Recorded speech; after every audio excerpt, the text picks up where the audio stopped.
بسم اللہ الرحمن الرحیم۔ تفسیر عثمانی سورہ انعام پارٹ نمبر 3۔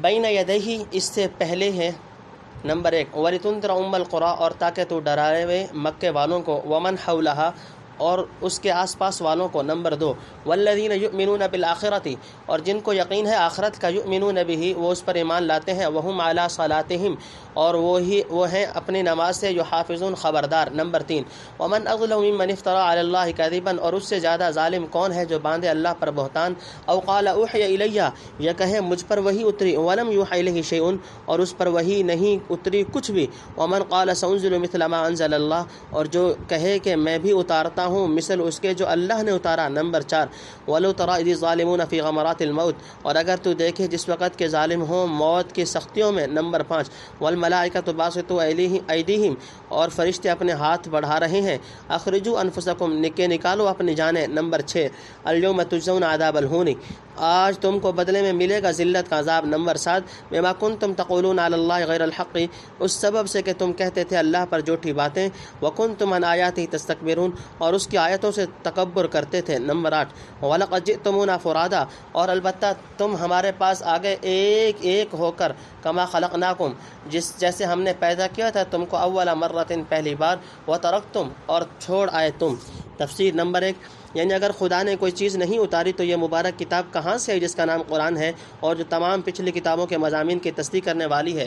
اگر یہ آسمانی کتاب نہیں تو بتلاؤ کس کی تصنیف ہے جس کا مثل لانے پر جن و انس قادر نہ ہو؟ کیا اسے ایک امی کی تصنیف کہہ سکتے ہیں؟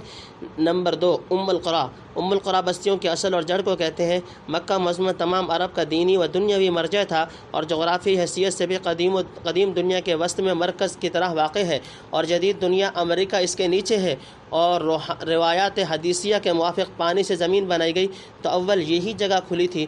ان وجوہ سے مکہ کو ام القریٰ فرمایا، اور آس پاس سے مراد یہ عرب ہے کیونکہ دنیا میں قرآن کے اول مخاطب وہی تھے، ان کے ذریعے سے باقی دنیا کو خطاب ہوا کہ سارا جہان مراد ہو، جیسے فرمایا لیکون للعالمین نذیرا۔ نمبر 2 جسے آخرت کی زندگی پر یقین اور بعد الموت کا خیال ہوگا اسی کو ہدایت اور طریق نجات کی تلاش ہوگی، وہی پیغام الہی کو قبول اور نماز وغیرہ عبادات کی حفاظت کرے گا۔ نمبر 4 ظالموں پر موت کی سختی خدا پر بہتان باندھنے سے شاید یہ مراد ہے کہ خدا کی طرف سے ان باتوں کی نسبت کرے جو اس کی شان رفیع کے لائق نہیں، مثلاً کسی کو اس کا شریک ٹھہرائے یا بیوی بچے تجویز کرے، یا یوں کہے ما انزل اللہ علی بشر من شیء یعنی اس نے بندوں کی ہدایت کا کوئی سامان نہیں کیا، ایسا کہنے والا ظالم ہے۔ اسی طرح جو شخص نبوت و پیغمبری کا جھوٹا دعویٰ کرے یا یہ ڈینگ مارے کہ خدا کے جیسے کلام تو میں لا سکتا ہوں، جیسے بعض مشرکین کہتے تھے لو نشاء لقلنا مثل هذا، یہ سب باتیں انتہائی ظلم اور دیدہ دلیری کی ہیں جس کے سزا کا تھوڑا سا حال آگے مذکور ہے۔ نمبر 5 یعنی موت کی باطنی اور روحانی سختیوں میں۔ نمبر 6 آخرت میں کفار کا حال یعنی روح قبض کرنے اور سزا دینے کو ہاتھ بڑھا رہے ہیں، مزید تشدید اور اظہار غیظ کے لیے کہتے جاتے ہیں کہ نکالو اپنی جانیں جنہیں بہت دنوں سے بانواع حیل بچاتے پھرتے تھے۔ نمبر 7 یعنی سخت تکلیف کے ساتھ ذلت اور رسوائی بھی ہوگی۔ نمبر 8 یعنی ازراہ تکبر آیات اللہ کو جھٹلاتے تھے۔ ما خولناکم جو کچھ ہم نے تم کو دیا تھا، وراء ظہورکم اپنی پیٹھ کے پیچھے۔ نمبر 1 وما نرى معكم شفعاءكم الذين زعمتم انهم فيكم شركاء اور ہم نے نہیں دیکھے تمہارے ساتھ سفارش کرنے والوں کو جن کو تم بتلایا کرتے تھے کہ ان کا تم میں ساجھا ہے۔ لقد تقطع بینکم البتہ منقطع ہو گیا تمہارا علاقہ، وضل عنکم ما کنتم تزعمون اور جاتے رہے جو دعوے کہ تم کیا کرتے تھے۔ نمبر 2 ان اللہ فالق الحب والنوى اللہ ہے کہ پھوڑ نکالتا ہے دانہ اور گٹھلی، یخرج الحی من المیت نکالتا ہے مردہ سے زندہ، ومخرج المیت من الحی اور نکالنے والا ہے زندہ سے مردہ۔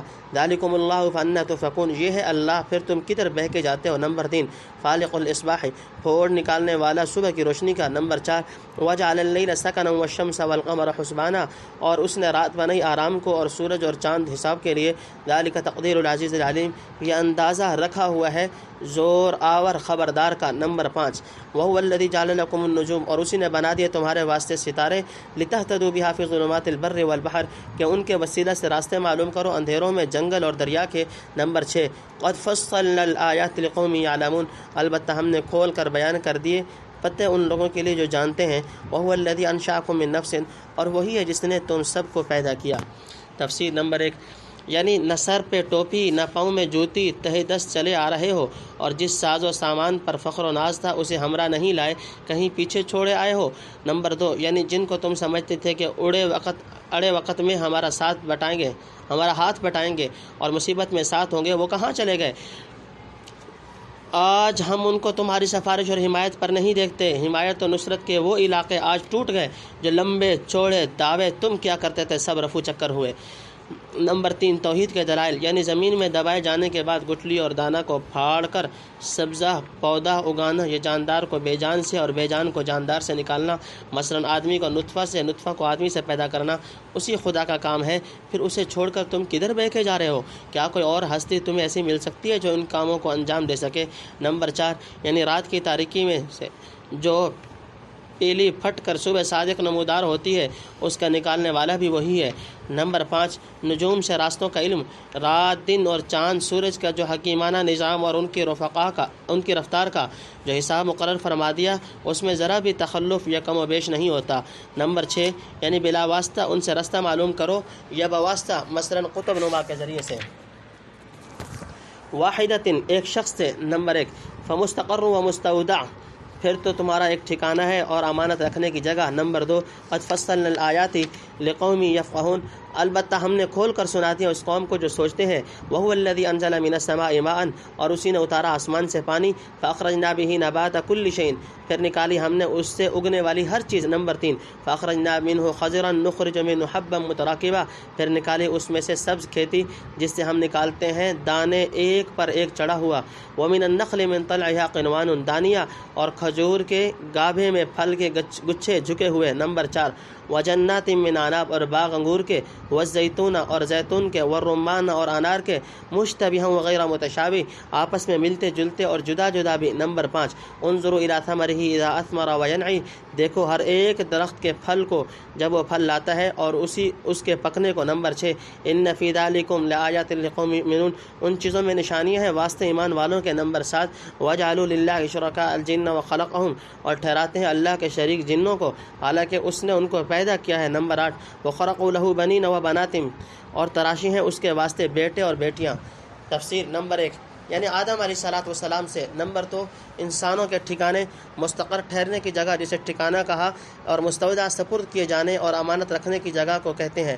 یہ تو لغوی معنی ہوئے، آگے دونوں کے مصداق کے تعیین میں مفسرین کا اختلاف ہے۔ حضرت شاہ صاحب رحمۃ اللہ علیہ نے موضوع القرآن میں جو لکھا ہے وہ ہم کو پسند ہے، یعنی اول سپرد ہوتا ہے ماں کے پیٹ میں کہ آہستہ آہستہ دنیا کے اثر پیدا کرے، پھر آ کر ٹھہرتا ہے دنیا میں، پھر سپرد ہوگا قبر میں کہ آہستہ آہستہ اثر آخرت کے پیدا کرے، پھر جا ٹھہرے گا جنت میں یا دوزخ میں۔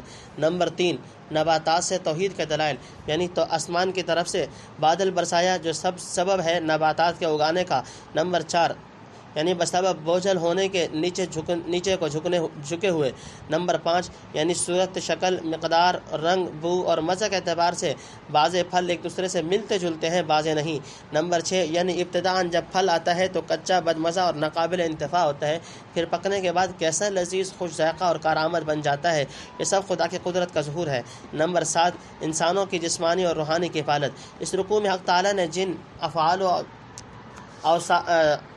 و صفات اور مظاہر قدرت کا بیان ہوا ہے، ان سے خدا کا وجود، وحدانیت اور کامل صفات ہونے پر استدلال تو واضح ہے، لیکن غور کیا جائے تو وہی نبوت کا مسئلہ بھی بڑی حد تک حل ہو جاتا ہے، کیونکہ جب حق تعالیٰ نے اپنے فضل و رحمت سے ہماری دنیاوی زندگی اور مادی حوائج کے انتظام اور انصرام کے لیے اس قدر اسباب ارضی و سماوی مہیا فرمائے، تو یہ کہنا کس قدر لغو اور غلط ہوگا کہ ہماری حیات اخروی اور روحانی ضروریات کے انجام پانے کا اس نے کوئی سامان نہیں کیا۔ یقیناً جس رب کریم نے ہماری جسمانی غذاؤں کے نشو و نما کے لیے آسمان سے پانی اتارا ہے، ہمارے روحانی تغذیہ کے لیے بھی اسی نے سحاب ہائے نبوت سے وحی و الہام کی بارش نازل فرمائی۔ جب وہ بر و بحر کے اندھیریوں میں ستاروں کے ذریعے سے ظاہری رہنمائی کرتا ہے، تو کیسے ممکن ہے کہ باطنی رہنمائی کے لیے اس نے ایک ستارہ بھی آسمان روحانیت پر روشن نہ کیا ہو؟ رات کی تاریکی کے بعد اس نے صبح صادق کا اجالا کیا اور مخلوق کو موقع دیا کہ وہ اپنے دنیاوی کاروبار میں چاند اور سورج کی روشنی سے ایک معین حساب کے ماتحت منتفع و مستفید ہوتی رہے، پھر کیسے کہا جا سکتا ہے کہ کفر و شرک، ظلم و عدوان اور فسق و فجور کی شب دیجور میں اس کی طرف سے کوئی چاند نہ چمکا، نہ صبح صادق کا نور پھیلا، نہ رات ختم ہو کر کوئی آفتاب طلوع ہوا؟ خدا کی ساری مخلوق ابد الآباد کے لیے جہل و ضلالت کے گھٹا ٹوپ اندھیرے میں پڑی چھوڑ دی گئی۔ کیا گیہوں کے دانہ اور کھجور کی گٹلی کو پھاڑ کر خدائے کریم سرسبز درخت اگاتا ہے؟ پر انسان کے قلب میں معرفت ربانی کے استعداد کا جو بیج فطرتاً بکھیرا گیا تھا، وہ یوں ہی بیکار ضائع کر دیا گیا کہ نہ ابھرا، نہ پھیلا، نہ پکا، نہ تیار ہوا۔ جب جسمانی حیثیت سے دنیا میں حی و میتن کا سلسلہ قائم ہے، خدا زندہ سے مردہ کو اور مردہ سے زندہ کو نکالتا رہتا ہے، تو روحانی نظام میں خدا کی اس عادت کا کیوں انکار کیا جائے؟ بے شک روحانی طور پر بھی وہ بہت دفعہ ایک زندہ قوم سے مردہ اور مردہ قوم سے زندہ افراد پیدا کرتا ہے، اور جس طرح اس نے ہماری دنیاوی زندگی کے مستقر و مستودع کا حکیمانہ بندوبست کیا ہے، حیات اخروی کے مستقر و مستودع کے سامان اس سے کہیں بڑھ کر مہیا فرمائے۔ فلہ الحمد والمنہ وبہ الثقۃ والعصمہ۔ یہیں سے بھی یہ بھی سمجھ میں آتا ہے کہ جس طرح ہم خدا تعالیٰ کو اس کے کاموں سے پہچانتے ہیں، یعنی جو کام اپنے قدرت کاملہ سے کرتا ہے، کسی مخلوق کی طاقت نہیں کہ ویسا کام کر سکے، ٹھیک اسی طرح اس کے کلام کو بھی ہم اسی معیار پر جانچ سکتے ہیں کہ خدا کا کلام وہی ہو سکتا ہے اس جیسا کلام ساری مخلوق مل کر بھی نہ بنا سکے۔ پھر سأنزل مثل ما انزل اللہ کا ادعا کہاں تک صحیح ہو سکتا ہے؟ گویا اس رکوع میں حق تعالیٰ کے صفات و افعال بیان کر کے ان تمام مسائل کی حقیقت پر متنبہ کر دیا گیا جن کی تغلیط گزشتہ رکوع میں کی گئی تھی۔ نمبر 8، جنوں کو شریک ٹھہرانے کا مطلب۔ یا تو جن سے مراد یہاں شیاطین ہیں، چونکہ کفر و شرک کا ارتکاب شیاطین کے اغوا سے ہوتا ہے، اس لیے اس کی اغوا و اضلال سے غیر اللہ کی عبادت کرنا گویا اسی کی عبادت ہوئی۔ ابراہیم علیہ السلام نے بت پرستی کا رد کرتے ہوئے فرمایا یا ابت لا تعبد الشیطان۔ دوسری جگہ ارشاد ہے الم اعہد الیکم یا بنی آدم اللہ تعبد الشیطان۔ ملائکہ قیامت میں فرمائیں گے سبحانک انت ولینا من دونہم بل کانوا یعبدون الجن اکثرہم بہم مؤمنون۔ اور یا جن سے مراد قوم جن لی جائے جن کے بعض سرداروں سے اہل جاہلیت استعانت و تعوذ کیا کرتے تھے۔ وَأَنَّهُ كَانَ رِجَالٌ مِّنَ الْإِنسِ يَعُوذُونَ بِرِجَالٍ مِّنَ الْجِنِّ فَزَادُوهُمْ رَهَقًا۔ سورہ جن رکوع نمبر 1۔ بہرحال وہ خود ہماری طرح خدا کی عاجز مخلوق ہے، پھر مخلوق ہو کر خالق کا شریک کیسے ہو سکتا ہے؟ بغیر علم، جہالت سے۔ نمبر 1، سبحانہ و تعالی عما یصفون، وہ پاک ہے اور بہت دور ہے ان باتوں سے جو یہ لوگ بیان کرتے ہیں۔ نمبر 2، بدیع السماوات والارض، نئی طرح پر بنانے والا آسمانوں اور زمینوں کا۔ نمبر 3، ان یکون لہ ولد، کیوں کر ہو سکتا ہے اس کے بیٹا، ولم تکن لہ صاحبہ، حالانکہ اس کے کوئی عورت نہیں، وخلق کل شیء، اور اس نے بنائی ہر چیز، وہو بکل شیء علیم، اور وہ ہر چیز سے واقف ہے۔ نمبر 4، ذالکم اللہ ربکم، یہی اللہ ہے تمہارا رب ہے، لا الہ الا ہو، نہیں ہے کوئی معبود اس کے سوا، خالق کل شیء فاعبدوہ، پیدا کرنے والا ہر چیز کا سو تم اسی کی عبادت کرو، وہو علی کل شیء وکیل، اور وہ ہر چیز پر کارساز ہے۔ نمبر 5، لا تدرکہ الابصار، نہیں پا سکتی اس کو آنکھیں، وہو یدرک الابصار، اور وہ پا سکتا ہے آنکھوں کو، وہو اللطیف الخبیر، اور وہ نہایت لطیف اور خبردار ہے۔ نمبر 6، قد جاءکم بصائر من ربکم، تمہارے پاس آ چکی نشانیاں تمہارے رب کی طرف سے، فمن ابصر فلنفسہ، پھر جس نے دیکھ لیا سو اپنے واسطے، ومن عمی فعلیہا، اور جو اندھا رہا سو اپنے نقصان کو، وما انا علیکم بحفیظ، اور میں نہیں تم پر نگہبان۔ نمبر 7، وکذالک نصرف الآیات، اور یوں طرح طرح سے سمجھاتے ہیں ہم آیتیں، ولیقولوا درست، تاکہ وہ کہیں کہ تو نے کسی سے پڑھا ہے، وَلِنُبَيِّنَهُ لِقَوْمٍ يَعْلَمُونَ، اور تاکہ واضح کر دیں ہم اس کو اس واسطے سمجھ والوں کے۔ نمبر 8، اتبع ما، تو چل اس پر۔ تفسیر نمبر 1، نصارہ حضرت مسیح کو، بعض یہود حضرت عزیر کو خدا کا بیٹا اور مشرکین ملائکۃ اللہ کو خدا کی بیٹیاں کہتے تھے۔ نمبر 2، یعنی پاک ہے شرکت سے اور اس کی شان بہت بلند ہے ترکیب و تحلیل سے، پھر باپ بیٹے کا تصور وہاں کیسے ہو سکتا ہے؟ نمبر 3، اللہ شرکت سے پاک ہے جس نے تنہا تمام آسمان و زمین بدون کسی نمونہ اور توسط آلات وغیرہ کے ایسے انوکھے طرز پر پیدا کر دیے، آج اس کو شرکاء کی امداد اور اپنے پوتے کا سہارا ڈھونڈنے کی کیا ضرورت ہے؟ نمبر 4، تعجب ہے کہ جب کسی مخلوق کو تم حقیقتاً خدا کی اولاد قرار دیتے ہو تو ان بچوں کی ماں کسے تجویز کرو گے، اور اس ماں کا تعلق خدا کے ساتھ کس قسم کا مانو گے؟ صحیح حضرت مسیح علیہ السلام کو خدا کا بیٹا کہتے ہیں، لیکن یہ جسارت وہ بھی نہیں کر سکے کہ مریم صدیقہ کو العیاذ باللہ خدا کی بیوی قرار دے کر تعلقات زنا شوی کے قائل ہو جاویں۔ جب ایسا نہیں تو مریم کے بطن سے پیدا ہونے والا بچہ خدا کا بیٹا کیوں کر بن گیا؟ دنیا کے دوسرے بچوں کو بھی خدا تعالیٰ ان کی ماؤں کے پیٹ سے پیدا کرتا ہے، اگر وہ معاذ اللہ خدا کی نسلی اولاد نہیں کہلاتے۔ یہ فرق کہ کوئی بچہ محض نفخہ جبرائیلیہ سے بدون توسط اسباب عادیہ کے پیدا کر دیا جائے اور دوسروں کو عام اسباب کے سلسلہ میں پیدا فرمائے، ابوت و بنوت کے مسئلہ پر کچھ اثر انداز نہیں ہو سکتا۔ اسباب و مسببات ہوں یا خوارق و عادات، سب کو خدا ہی نے پیدا کیا ہے، اور وہی جانتا ہے کس چیز کو کس وقت کس طرح پیدا کرنا مصلحت و حکمت ہے۔ نمبر 5، اسی کی عبادت اس لیے کرنی چاہیے کہ مذکورہ بالا صفات کی وجہ سے وہ ذاتی طور پر استحقاق معبود بننے کا حق رکھتا ہے، اور اس لیے بھی کہ تمام مخلوق کی کار سازی اسی کے ہاتھ میں ہے۔ نمبر 6، رؤیت باری تعالیٰ۔ حضرت شاہ صاحب رحمۃ اللہ نے اس کا مطلب یہ لیا ہے کہ آنکھ میں یہ قوت نہیں کہ اس کو دیکھ لے، ہاں وہ خود از راہ لطف و کرم اپنے کو دکھانا چاہے تو آنکھوں میں ویسی قوت بھی پیدا فرما دے گا۔ مثلا آخرت میں مومنین کو حسب مراتب رؤیت ہوگی، جیسا کہ نصوص سے کتاب و سنت سے ثابت ہے، یا بعض روایات کے موافق نبی کریم صلی اللہ علیہ وسلم کو لیلۃ الاسراء میں رؤیت ہوئی علی الاختلاف الاقوال۔ باقی مواضع میں چونکہ کوئی نص موجود نہیں، لہذا عام قاعدہ کی بنا پر نفی رؤیت ہی کا اعتقاد رکھا جائے گا۔ مفسرین صرف میں سے بعض نے ادراک کو احاطہ کے معنی میں لیا ہے، یعنی نگاہیں کبھی اس کا احاطہ نہیں کر سکتی، آخرت میں بھی رؤیت ہوگی، احاطہ نہ ہوگا۔ ہاں اس کی شان یہ ہے کہ وہ تمام ابصار و مبصرات کا احاطہ کیے ہوئے ہے۔ اس وقت لطیف کا تعلق لا تدرکہ سے اور خبیر کا وہو یدرک سے ہوگا۔ نمبر 7، یعنی اگرچہ خدا ہمیں دکھائی نہیں دیتا، مگر اس کے بصیرت افروز نشانات و دلائل ہمارے سامنے ہیں۔ جو آنکھ کھول کر دیکھے گا خدا کو پالے گا، اور جو اندھا بن گیا اس نے اپنا نقصان کیا۔ میرے ذمہ یہ نہیں کہ کسی کو دیکھنے پہ مجبور کر دوں۔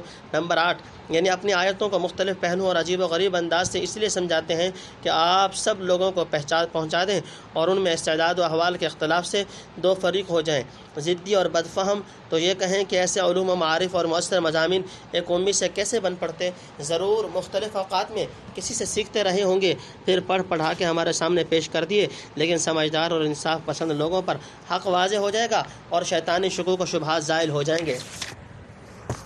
اوحی الیک، جو حکم تجھ کو آوے تیرے رب، الیک من ربک، جو حکم تجھ کو آوے تیرے رب کا، لا الہ الا ہو، کوئی معبود نہیں سوا اس کے، وَأَعْرِضْ عَنِ الْمُشْرِكِينَ، اور منہ پھیر لے مشرکوں سے۔ نمبر 1، وَلَوْ شَاءَ اللَّهُ مَا أَشْرَكُوا، اور اگر اللہ چاہتا تو وہ لوگ شرک نہ کرتے۔ نمبر 2، وَمَا جَعَلْنَاكَ عَلَيْهِمْ حَفِيظًا، اور ہم نے نہیں کیا تجھ کو ان پر نگہبان، وَمَا أَنْتَ عَلَيْهِمْ بِوَكِيلٍ، اور نہیں ہے تو ان پر دروغہ۔ نمبر 3، وَلَا تَسُبُّوا الَّذِينَ يَدْعُونَ مِن دُونِ اللَّهِ، اور تم لوگ برا نہ کہو ان کو جن کی یہ پرستش کرتے ہیں اللہ کے سوا، فَيَسُبُّوا اللَّهَ عَدْوًا بِغَيْرِ عِلْمٍ، پس وہ برا کہنے لگیں گے اللہ کو بے ادبی سے، بدون سمجھے۔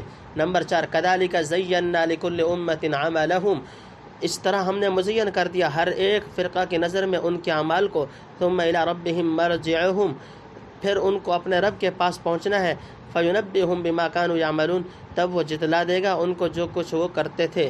نمبر 5، واقسموا باللہ جہد ایمانہم، اور وہ قسمیں کھاتے تھے اللہ کی تاکید سے، لئن جاءتہم آیۃ لیؤمنن بہا، اگر آوے ان کے پاس کوئی نشانی تو ضرور اس پر ایمان لاویں گے۔ نمبر 6، قل انما الآیات عند اللہ، تو کہہ دے کہ نشانیاں تو اللہ کے پاس ہیں، وما یشعرکم، اور تم کو اے مسلمانوں کیا خبر ہے، انہا اذا جاءت، کہ جب وہ نشانیاں آویں گی۔ تفسیر نمبر 1، آپ خدائے واحد پر بھروسہ کر کے اس کے حکم پر چلتے رہیں، اور مشرکین کے جہل و عناد کی طرف یہ خیال نہ فرمائیں کہ ایسے روشن دلائل و بیانات سننے کے بعد بھی راہ راست پر نہ آئے۔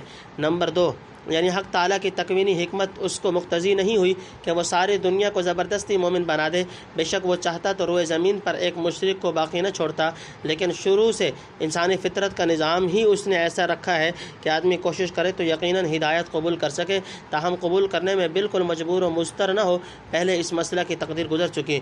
نمبر 3، آپ کا فرض تبلیغ اور احکام الہی کا اتباع ہے، ان کے اعمال کے ذمہ دار اور جواب دہ آپ نہیں ہیں۔ نمبر نمبر 4 دوسروں کے معبودوں کو برا نہ کہو، یعنی تم تبلیغ و نصیحت کر کے اپنے فرض سے سبق دوش ہو چکے، اب جو کفر و شرک یہ لوگ کریں اس کے خود ذمہ دار ہیں، تم پر اس کی کچھ ذمہ داری نہیں۔ ہاں یہ ضروری ہے کہ تم اپنی جانب سے بلا ضرورت ان کے مزید کفر و تعنت کا سبب نہ بنو۔ مثلا فرض کیجئے ان کے مذہب کی تردید یا بحث و مناظرہ کے سلسلہ میں تم غصہ ہو کر ان کے معبودوں اور مقتداؤں کو سب و شتم کرنے لگو، جس کا نتیجہ یہ ہوگا کہ وہ جواب میں تمہارے معبود برحق اور محترم بزرگوں کی بے ادبی کریں گے اور جہالت سے انہیں گالیاں دیں گے۔ اس صورت میں اپنے واجب التعظیم معبود اور قابل احترام بزرگوں کی اہانت کا سبب تم بنے، لہٰذا اس سے ہمیشہ اعتراض کرنا چاہیے۔ کسی مذہب کے اصول و فروغ کے معقول طریقہ سے غلطیاں ظاہر کرنا یا اس کی کمزوری اور رکاکت پر تحقیقی و الزامی طریقوں سے متنبع کرنا جداگانہ چیز ہے، لیکن کسی قوم کے پیشواؤں اور معبودوں کی نسبت بغرض تحقیر و توہین دلخراش الفاظ نکالنا قرآن نے کسی وقت بھی جائز نہیں رکھا۔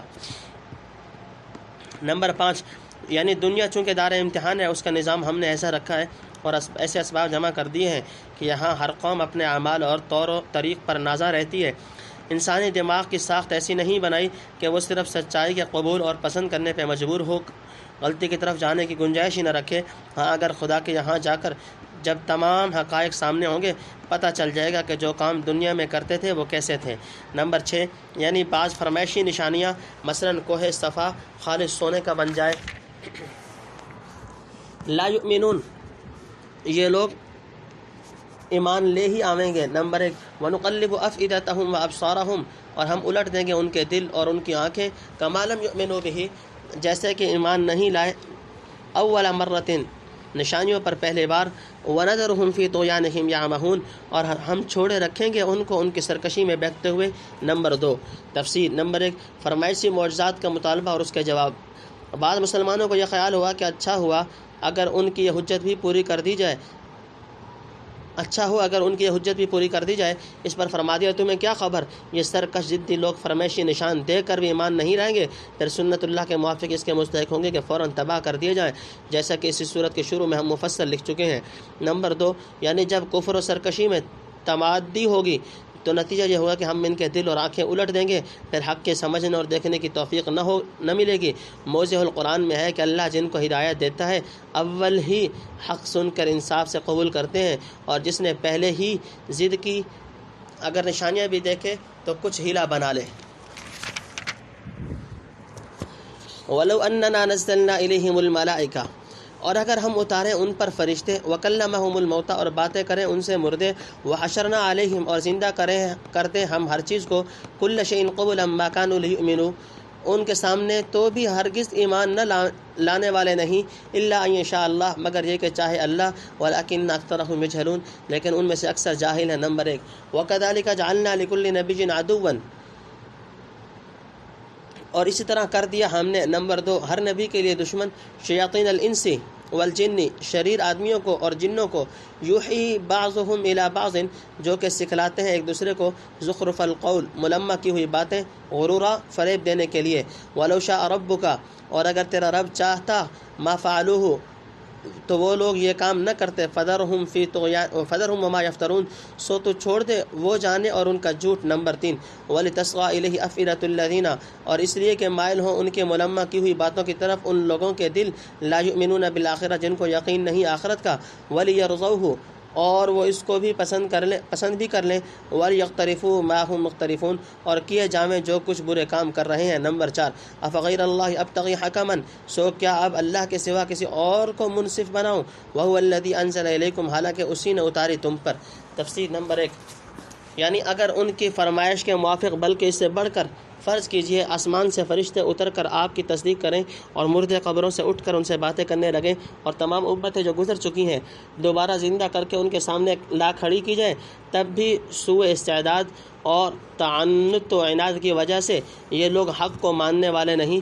بے شک اگر خدا چاہے تو زبردستی منوا سکتا ہے، لیکن ایسا چاہنا اس کی حکمت اور تکوینی نظام کے خلاف ہے، جس کو ان میں کے اکثر لوگ اپنے جہل کی وجہ سے نہیں سمجھتے۔ اس کی تشریح پچھلے فوائد میں گزر چکی۔ نمبر 2 یعنی پیدا کر دیا ہم نے۔ نمبر 3 خیر و شر کے وجود میں حکمت ہے، چونکہ خدا کی حکمت بالغہ تکویناً اسی کو مقتضی ہے کہ نظام عالم کو جب تک قائم رکھنا منظور ہے، خیر و شر کی قوتوں میں سے کوئی قوت بھی بالکل مجبور اور نیست و نابود نہ ہو۔ اس لیے نیکی بدی اور ہدایت و ضلالت کی حریفانہ جنگ ہمیشہ سے قائم رہی ہے۔ جس طرح آج یہ مشرکین و معاندین آپ کو بیہودہ فرمائشوں سے تک کرتے اور بانواع حیل لوگوں کو زیادہ حق سے ڈگمگانا چاہتے ہیں، اسی طرح ہر پیغمبر کے مقابل شیطانی قوتیں کام کرتی رہی ہیں کہ پیغمبروں کو ان کے پاک مقصد ہدایت خلق اللہ میں کامیاب نہ ہونے دیں۔ اسی غرض فاسد کے لیے شیاطین الجن اور شیاطین الانس باہم تعاون کرتے اور ایک دوسرے کو فریب دہی اور ملمہ سازی کی چکنی چپڑی باتیں سکھاتے ہیں، اور یہ ان کی یہ عارضی آزادی اسی عام حکمت اور نظام تکوینی کے ماتحت ہے جو تخلیق عالم میں حق تعالیٰ نے مرعی رکھی ہے۔ اس لیے آپ اعداء اللہ کی فتنہ پردازی اور مغویانہ فریب دہی سے زیادہ فکر و غم میں نہ پڑیں، ان سے اور ان کے کذب و افطرا سے قطع نظر کر کے معاملہ خدا کے سپرد کیجیے۔ نمبر 4، شیاطین کی پرفریب باتیں، یعنی شیاطین ایک دوسرے کو ملمہ کی ہوئی فریب کی باتیں اس لیے سکھلاتے ہیں کہ انہیں سن کر جو لوگ دنیا کی زندگی میں غرق ہیں اور دوسری زندگی کا یقین نہیں رکھتے، ان ابلا فریب باتوں کی طرف مائل ہو جائیں اور ان کو دل سے پسند کرنے لگیں، اور پھر کبھی برے کاموں اور کفر و فسق کے دلدل سے نکلنے نہ پائیں۔ الکتاب مفصلہ، کتاب واضح، والذین آتیناہم الکتاب، اور جن لوگوں کو ہم نے کتاب دی ہے، یعلمون، وہ جانتے ہیں، انہ منزل من ربک بالحق، یہ کہ نازل ہوئی ہے تیرے رب کی طرف سے ٹھیک، فلا تکونن من الممترین، سو تم مت ہو شک کرنے والوں میں سے، وتمت کلمۃ ربک صدقا وعدلا، اور تیرے رب کی بات پوری سچی ہے اور انصاف کی، لا مبدل لکلمات، کوئی بدلنے والا نہیں اس کی بات کو، وہو السمیع العلیم، اور وہی ہے سننے والا جاننے والا۔ نمبر 1، وَإِن تُطِعْ أَكْثَرَ مَنْ فِي الْأَرْضِ، اور اگر تو کہنا مانے گا اکثر ان لوگوں کا جو دنیا میں ہے، يُضِلُّوكَ عَنْ سَبِيلِ اللَّهِ، تو تجھ کو بہکا دیں گے اللہ کی راہ سے، إِن يَتَّبِعُونَ إِلَّا الظَّنَّ، وہ سب تو چلتے ہیں اپنے خیال پر، وَإِنَّهُمْ إِلَّا يَخْرُصُونَ، اور سب اٹکل ہی دوڑاتے ہیں۔ نمبر 2، إِنَّ رَبَّكَ وَأَعْلَمُ مَن يُضِلُّ عَنْ سَبِيلِهِ، تیرا رب خوب جاننے والا ہے اس کو جو بہکتا ہے اس کی راہ سے، وَهُوَ أَعْلَمُ بِالْمُهْتَدِينَ، اور وہی خوب جاننے والا ہے ان کو جو اس کی راہ پر ہیں۔ فَكُلُوا مِمَّا ذُكِرَ اسْمُ اللَّهِ عَلَيْهِ، سو تم کھاؤ اس جانور میں سے جن پر نام لیا گیا اللہ کا، ان کنتم بآیاتی، اگر تم اس کے حکموں۔ تفسیر نمبر 1، مومن شیاطین کی باتوں میں نہیں آتے، یعنی شیاطین الانس والجن کی تلبیس اور تلمیع پر بدعقیدہ اور جاہل ہی کان دھر سکتے ہیں۔ ایک پیغمبر یا اس کے متبعین جو ہر مسئلہ اور ہر معاملہ میں خدائے واحد ہی کو اپنا منصف اور حکم مان چکے ہیں، کیا ان سے یہ ممکن ہے کہ وہ خدا کو چھوڑ کر کسی دوسرے کی چکنی چپڑی باتوں کی طرف کان لگائیں یا معاذ اللہ غیر اللہ کے فیصلے کے آگے گردن جھکا دیں، حالانکہ ان کے پاس خدا کی طرف سے ایسی موجز اور کامل کتاب آ چکی جس میں تمام اصولی چیزوں کی ضروری توضیح و تفصیل موجود ہے، جس کی نسبت علماء اہل کتاب بھی کتب سابقہ کی بشارات کی بنا پر خوب جانتے ہیں کہ یقیناً یہ آسمانی کتاب ہے جس کی تمام خبریں سچی اور تمام احکام معتدل اور منصفانہ ہیں، جن میں کسی کی طاقت نہیں کہ تبدیل و تحریف کر سکے۔ ایسی کتاب اور محفوظ و مکمل قانون کی موجودگی میں کیسے کوئی مسلمان وساوس اوہام یا محض عقلی قیاسات اور مغویانہ مغالطات کا شکار ہو سکتا ہے، جبکہ وہ جانتا ہے کہ خدا تعالیٰ جس کو ہم نے اپنا حکم اور جس کتاب مبین کو دستور العمل تسلیم کیا ہے، وہ ہماری ہر بات کو سننے اور ہر قسم کے مواقع و احوال اور ان کے مناسب احکام و نتائج کی موزونیت کو پوری طرح جاننے والا ہے۔ نمبر 2، حق کے معاملے میں اکثریت کا اعتبار نہیں۔ مشاہدہ اور تاریخ بتلاتے ہیں کہ دنیا میں ہمیشہ فہیم، محقق اور بااصول آدمی تھوڑے رہے ہیں، اکثریت انہی لوگوں کی ہوتی ہے جو محض خیالی، بے اصولی اور اٹکل پچو باتوں کی پیروی کرنے والے ہیں۔ اگر تم اسی اکثریت کا کہنا ماننے لگو اور بے اصول باتوں پر چلنا شروع کر دو تو خدا کی بتلائی ہوئی سیدھی راہ سے یقیناً بہک جاؤ گے۔ یہ آپ پر رکھ کر دوسروں کو سنایا۔ اللہ کے نام کا ذبیحہ، جاہل عوام کے انہی بے اصول اور اٹکل پچو باتوں سے ایک وہ بھی تھی کہ جو انہوں نے ذبیحہ کے مسئلے پر نکتہ چینی کرتے ہوئے کہا تھا کہ جو جانور طبعی موت مر جائے یعنی میتہ، اسے مسلمان حرام کہتے ہیں حالانکہ وہ خدا کا مارا ہوا ہے، اور جو خود ان کے ہاتھ کا مارا ہوا ہو اسے حلال سمجھتے ہیں۔ یہ عجیب بات ہے۔ اس کا جواب اگلی آیتوں میں فَكُلُوا مِمَّا ذُكِرَ اسْمُ اللَّهِ سے دیا گیا ہے۔ حضرت شاہ صاحب موجز القرآن میں فرماتے ہیں، یہ کئی آیتیں اس پر اتری کہ کافر کہنے لگے مسلمان اپنا مارا کھاتے ہیں، اللہ کا مارا نہیں کھاتے۔ فرمایا ایسی ملمہ فریب کی باتیں انسانوں کو شبہ میں ڈالنے کے لیے شیطان سکھاتے ہیں۔ خوب سمجھ لو، حلال و حرام وغیرہ میں حکم اللہ کا چلتا ہے، معاذ عقلی ڈھکوسلوں کا اعتبار نہیں۔ آگے کھول کر سمجھا دیا گیا کہ مارنے والا سب کا اللہ ہے، لیکن اس کے نام کو برکت ہے، جو اس کے نام پر ذبح ہو سو وہ حلال ہے، جو بغیر اس کے مر گیا سو مردار۔ بتغیر یسیر۔ مومنین پر ایمان ہے نمبر 1، وَمَا لَكُمْ أَلَّا تَأْكُلُوا مِمَّا ذُكِرَ اسْمُ اللَّهِ عَلَيْهِ، اور کیا سبب ہے کہ تم نہیں کھاتے اس جانور میں سے جس پر نام لیا گیا اللہ کا، وَقَدْ فَصَّلَ لَكُمْ مَا حَرَّمَ عَلَيْكُمْ، اور وہ واضح کر چکا ہے جو کچھ اس نے تم پر حرام کیا ہے، إِلَّا مَا اضْطُرِرْتُمْ إِلَيْهِ، مگر جب کہ مجبور ہو جاؤ اس کے کھانے پر۔ نمبر 2، وَإِنَّ كَثِيرًا لَيُضِلُّونَ بِأَهْوَائِهِمْ بِغَيْرِ عِلْمٍ، اور بہت لوگ بہکاتے پھرتے ہیں اپنے خیالات پر بغیر تحقیق کے۔ إِنَّ رَبَّكَ هُوَ أَعْلَمُ بِالْمُعْتَدِينَ، تیرا رب ہی خوب جانتا ہے حد سے بڑھنے والوں کو۔ نمبر 3، وَذَرُوا ظَاهِرَ الْإِثْمِ وَبَاطِنَهُ، اور چھوڑ دو کھلا ہوا گناہ اور چھپا ہوا۔ إِنَّ الَّذِينَ يَكْسِبُونَ الْإِثْمَ، جو لوگ گناہ کرتے ہیں، سَيُجْزَوْنَ بِمَا كَانُوا يَقْتَرِفُونَ، ان قریب سزا پاویں گے اپنے کیے کی۔ نمبر 4، وَلَا تَأْكُلُوا مِمَّا لَمْ يُذْكَرِ اسْمُ اللَّهِ عَلَيْهِ، اور اس میں سے نہ کھاؤ جس پر نام نہیں لیا گیا اللہ کا۔ نمبر 5، وَإِنَّهُ لَفِسْقٌ، اور یہ کھانا گناہ ہے۔ وَإِنَّ الشَّيَاطِينَ لَيُوحُونَ إِلَىٰ أَوْلِيَائِهِمْ، اور شیاطین دل میں ڈالتے ہیں اپنے رفیقوں کے، لیجادلوکم، تاکہ وہ تم سے جھگڑا کریں۔ وَإِنْ أَطَعْتُمُوهُمْ إِنَّكُمْ لَمُشْرِكُونَ، اور اگر تم نے ان کا کہا مانا تو تم بھی مشرک ہوئے۔ نمبر 6، أَوَمَنْ كَانَ مَيْتًا، بھلا ایک شخص جو کہ مردہ تھا۔ تفسیر نمبر 1، جب دلائل صحیحہ کی بنا پر تم نے رسول اللہ صلی اللہ علیہ وسلم کی نبوت اور قرآن کریم کی حقانیت کو تسلیم کر لیا اور کلی طور پر اس کے احکام پر ایمان لا چکے، تو اب فروع و جزیات کی صحت کو تسلیم کرنا ناگزیر ہے۔ اگر ہر اصل و فروع اور کلی و جزی کو قبول کرنا ہمارے عقلی قیاسات پر موقوف ہو تو وحی اور نبوت کی ضرورت ہی نہ رہے۔ نمبر 2، یعنی اضطرار اور مجبوری کی حالت کو مستثنیٰ کر کے جو چیزیں حرام ہیں ان کی تفصیل کی جا چکی، ان میں وہ حلال جانور داخل نہیں جو اللہ کے نام پر ذبح کیا جائے، پھر اس کے نہ کھانے کی کیا وجہ۔ نمبر 3، ذبیحہ اور مردار کا فرق۔ مسلمانوں کا عقیدہ یہ ہے کہ ہر چیز کو بالواسطہ اور یا بلا واسطہ خدا ہی پیدا کرتا ہے اور خدا ہی مارتا ہے۔ پھر جس طرح اس کی پیدا کی ہوئی چیزوں میں سے بعض کا کھانا ہم کو مرغوب اور مفید ہے، جیسے سیب، انگور وغیرہ، اور بعض چیزیں ہم نفرت کرتے ہیں یا مضر سمجھتے ہیں، جیسے ناپاک گندی چیزیں اور سنکھیا وغیرہ۔ اس طرح کی اس کی ماری ہوئی چیزیں بھی 2 قسم کی ہیں، ایک وہ جن سے فطرت سلیمہ نفرت کرے یا ان کا کھانا ہماری بدنی یا روحی صحت کے لیے خدا کے نزدیک مضر ہو، مثلا وہ حیوان دموی جو اپنی طبعی موت سے مرے، اس کا خون وغیرہ گوشت میں جذب ہو کر رہ جائے۔ دوسرا وہ حلال طیب جانور جو باقاعدہ خدا کے نام پر ذبح ہو، یہ بھی خدا ہی کا مارا ہوا ہے، جس پر مسلمان کی چھری کے توسط سے اس نے موت طاری کی، مگر عمل ذبح اور خدا کے نام کی برکت سے اس کا گوشت پاک صاف ہو گیا۔ پس جو شخص دونوں قسموں کو ایک کرنا چاہے وہ معتدی یعنی حد سے بڑھنے والا ہوگا۔ نمبر 4، یعنی کافروں کے بہکانے پر نہ ظاہر میں عمل کرو نہ دل میں شبہ رکھو، قذافی موضع القرآن۔ نمبر 5، یعنی نہ حقیقتاً نہ حکماً۔ حنفیہ متروک و تسمیہ آمدن کے مسئلے میں ذکر حکمی کا دعویٰ کرتے ہیں۔ نمبر 6، احکام کا شرک، یعنی شرک فقط یہی نہیں کہ کسی کو سوائے خدا کے پوجے، بلکہ شرک یا حکم میں بھی یہ بھی ہے کہ کسی چیز کی تحلیل و تحریم میں مستند شرعی کو چھوڑ کر محض آراء و اہوا کا تابع ہو جائے، جیسا کہ اتخذوا احبارهم ورهبانهم اربابا من دون اللہ کے تفسیر میں مرفوعاً منقول ہے کہ اہل کتاب نے وحی الہی کو چھوڑ کر صرف احبار و رہبان ہی پر تحلیل و تحریم کا مدار رکھ چھوڑا تھا۔ فَأَحْيَيْنَاهُ، پھر ہم نے اس کو زندہ کیا، وَجَعَلْنَا لَهُ نُورًا، اور ہم نے اس کو دی روشنی، يَمْشِي بِهِ فِي النَّاسِ، کے لیے پھرتا ہے اس کو لوگوں میں،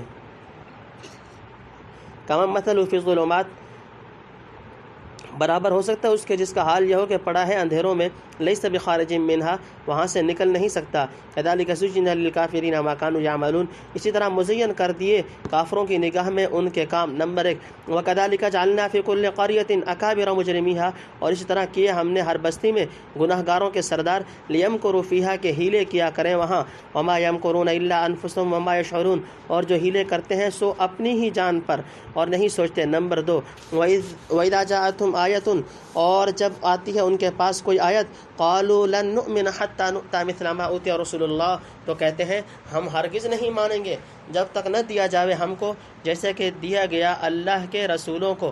اللہ اعلم حیث یجعل رسالتہ، اللہ خوب جانتا ہے اس موقع کو کہ جہاں بھیجے اپنے پیغام۔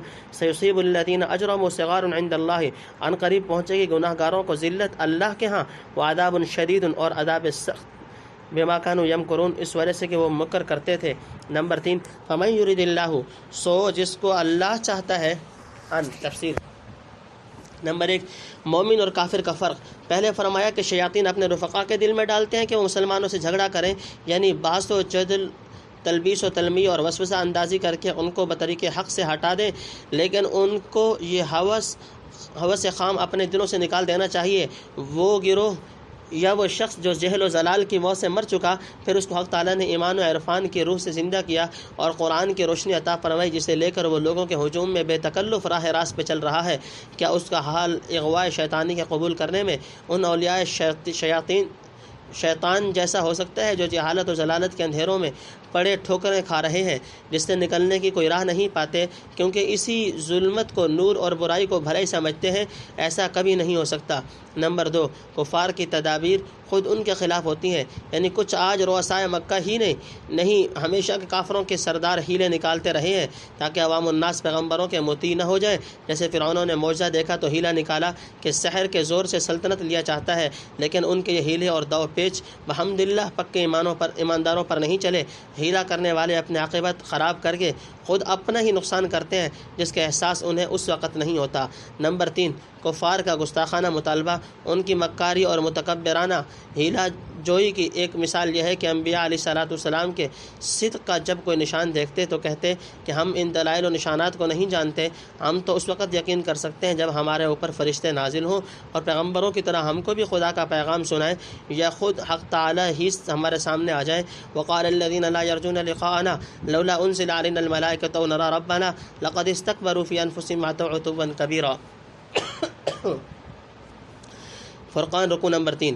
خیر یہ تو خدا ہی جانتا ہے کہ کون شخص اس کا اہل ہے کہ منصب پیغمبری پر سرفراز کیا جائے اور اس عظیم الشان امانت الہیہ کا حامل بن سکے۔ یہ نہ کوئی کسبی چیز ہے کہ دعا یا ریاضت یا دنیاوی جاہ و دولت وغیرہ سے حاصل ہو سکے، اور نہ ہر کس و ناقص کو ایسی جلیل القدر اور نازک ذمہ داری پر فائز کیا جا سکتا ہے۔ ہاں ایسے گستاخ متکبر ہیلا جو مکاروں کو آگاہ رہنا چاہیے کہ ان قریب اس معزز منصب کی طلب کا جواب ان کو سخت ذلت اور عذاب شدید کی صورت میں دیا جائے گا۔ یہدیہ ہدایت کرے، یشرح صدرہ للاسلام تو کھول دیتا ہے اس کے سینہ کو واسطے قبول کرنے اسلام کے۔ ومن یرید ان یضلہ اور جس کو چاہتا ہے گمراہ کرے، یجعل صدرہ ضیقا حرجا کر دیتا ہے اس کے سینے کو تنگ، بے نہایت تنگ، کانما یصعد فی السماء گویا وہ زور سے چڑھتا ہے آسمان پر۔ نمبر 1، کذالک یجعل اللہ الرجس علی الذین لا یؤمنون اسی طرح ڈالے گا اللہ عذاب کو ایمان نہ لانے والوں پر۔ وھذا صراط ربک مستقیما اور یہ ہے رستہ تیرے رب کا سیدھا۔ قد فصلنا الآیات لقوم یذکرون ہم نے واضح کر دیا نشانیوں کو غور کرنے والوں کے واسطے۔ نمبر 2، لہم دار السلام عند ربہم انہی کے لیے ہے سلامتی کے گھر اپنے رب کے ہاں، وہو ولیہم اور وہ ان کا مددگار ہے، بما کانوا یعملون بسبب ان کے اعمال کے۔ نمبر 3، ویوم یحشرہم جمیعا اور جس دن جمع کرے گا ان سب کو، یا معشر الجن قد استکثرتم من الانس فرمائے گا اے جماعت جنات کی تم نے بہت کچھ تابع کر لیا اپنے آدمیوں میں سے۔ نمبر 4، وقال اولیاءہم من الانس اور کہیں گے ان کے دوستدار آدمیوں میں سے، ربنا استمتع اے ہمارے رب کام نکالا، بعضنا ببعض ہم میں سے ایک نے دوسرے سے، وبلغنا اجلنا الذی اور ہم پہنچے اپنے اس وعدے کو جو تو نے۔ تفسیر۔ نمبر 1، یعنی زور سے آسمان پر چڑھنا چاہتا ہے مگر چڑھ نہیں سکتا، اس لیے سخت تنگ دل ہوتا ہے۔ نمبر 2، ہدایت تو اضلال اللہ کے ہاتھ میں ہے۔ جو لوگ ایمان لانے کا ارادہ نہیں رکھتے ان پر اسی طرح عذاب اور تباہی ڈالی جاتی ہے کہ رفتہ رفتہ ان کا سینہ اس قدر تنگ کر دیا جاتا ہے کہ اس میں حق کے گھسنے کی قطعاً گنجائش نہیں رہتی۔ پھر یہی ضیق صدر عذاب جو قیامت میں بشکل محسوس سامنے آ جائے گا۔ مترجم حقیق قدس اللہ روحہ نے رجس کا ترجمہ عذاب سے کیا ہے، اس کے موافق یہ تقریر ہے۔ عبد الرحمن بن زید بن اسلم نے رجس کے معنی عذاب ہی کے لیے ہیں، مگر ابن عباس نے یہاں رجس سے مراد شیطان لیا ہے، شاید اس لیے رجس ناپاک کو کہتے ہیں اور شیطان سے بڑھ کر ناپاک کون ہوگا۔ بہرحال اس تفسیر پر آیت کا مطلب یہ ہوگا کہ جس طرح خدا تعالی ایمان سے گھبرانے والوں کا سینہ تنگ کر دیتا ہے، اس طرح ان پر بے ایمانیوں کی وجہ سے شیاطین مسلط کر دیتا ہے، کبھی رجوع الی الحق کی توفیق نہیں ہوتی۔ حضرت شاہ صاحب رحمۃ اللہ علیہ فرماتے ہیں کہ اول فرمایا تھا کہ کافر قسمیں کھاتے ہیں کہ آیت دیکھیں تو البتہ یقین لامیں، اب فرمایا کہ ہم نہ دیں گے ایمان تو کیوں کر لامیں گے۔ بیچ میں مردہ حلال کرنے کے ہیلے نقل کیے۔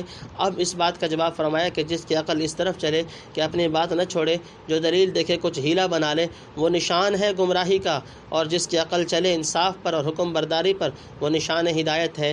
ان لوگوں میں نشان ہے گمراہی کے، ان پر کوئی آیت اثر نہ کرے گی۔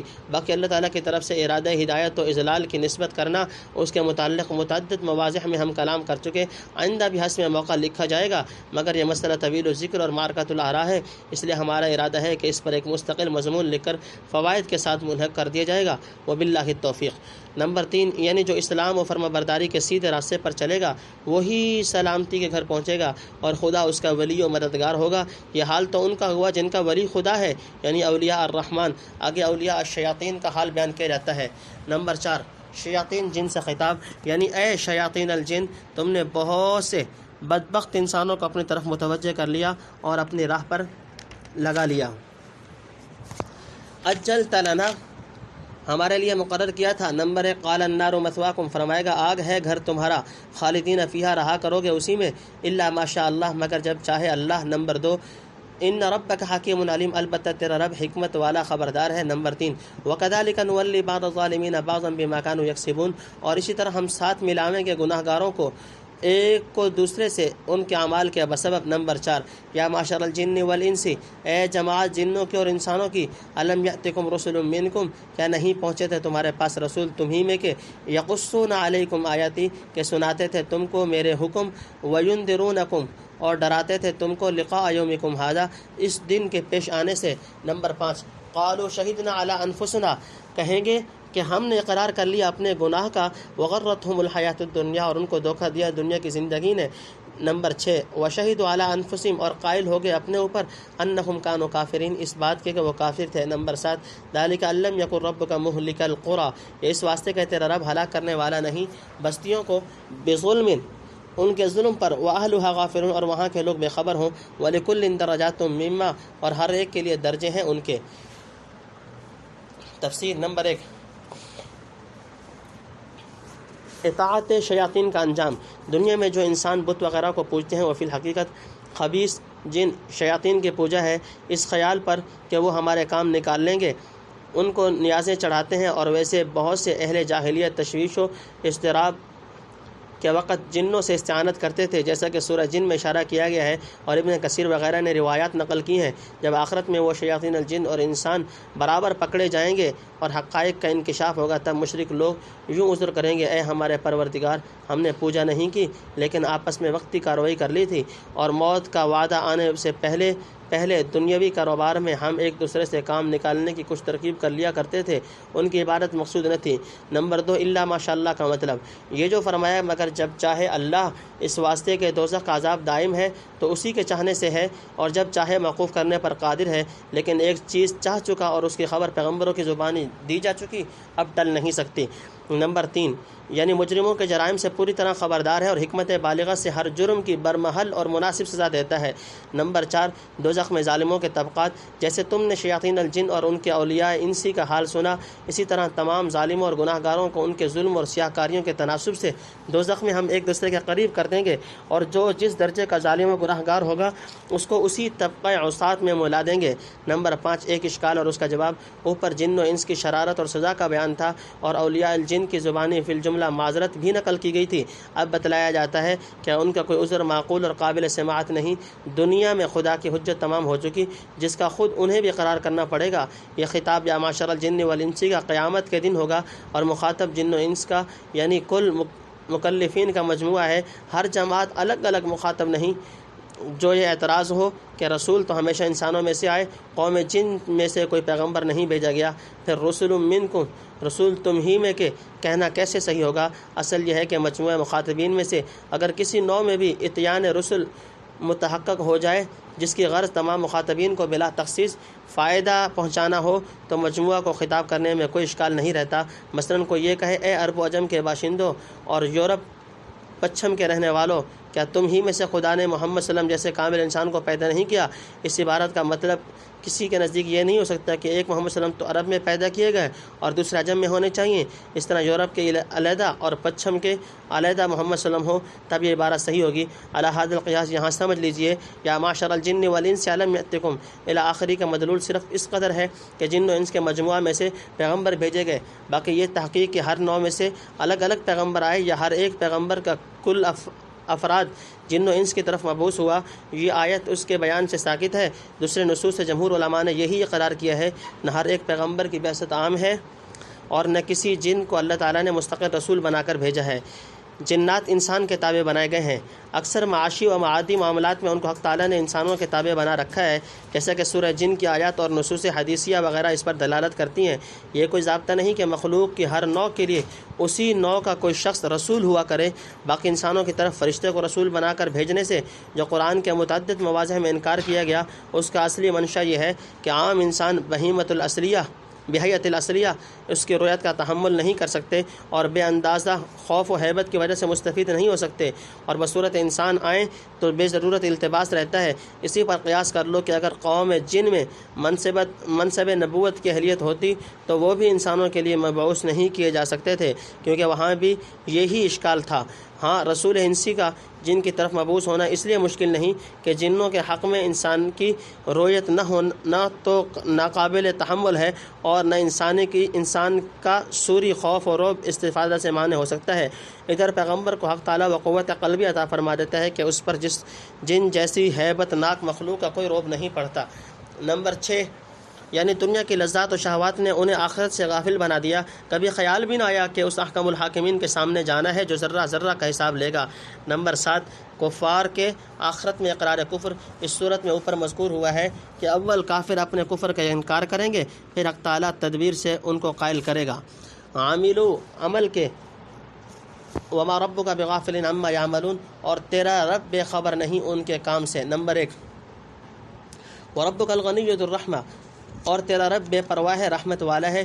ان یشاء یذھبکم، اگر چاہے تو تم کو لے جاوے، ویستخلف، اور تمہارے پیچھے، من بعدکم ما یشاء کما انشاکم من ذریۃ قوم آخرین، قائم کرتے جس کو چاہے جیسا تم کو پیدا کیا اوروں کی اولاد سے۔ انما توعدون لآت، جس چیز کا تم سے وعدہ کیا جاتا ہے وہ ضرور آنے والا ہے۔ وما انتم بمعجزین، اور تم عاجز نہیں کر سکتے۔ نمبر 2، قل یا قوم اعملوا علی مکانتکم انی عامل، تو کہہ دے اے لوگو تم کام کرتے رہو اپنی جگہ پر، انی عامل، میں بھی کام کرتا ہوں، فسوف تعلمون، سو ان قریب جان لوگے تم، من تکون لہ عاقبۃ الدار، کہ کس کو ملتا ہے عاقبت کا گھر، انہ لا یفلح الظالمون، بالیقین بھلا نہ ہوگا ظالموں کا۔ نمبر 3، وجعلوا للہ مما ذرأ من الحرث والانعام نصیبا، اور ٹھہراتے ہیں اللہ کا اس کی پیدا کی ہوئی کھیتی اور مواشی میں سے ایک حصہ۔ فقالوا ھذا للہ بزعمہم، پھر کہتے ہیں یہ حصہ اللہ کا ہے اپنے خیال میں، وھذا لشرکائنا، اور یہ ہمارے شریکوں کا ہے، فما کان لشرکائہم، سو جو حصہ ان کے شریکوں کا ہے۔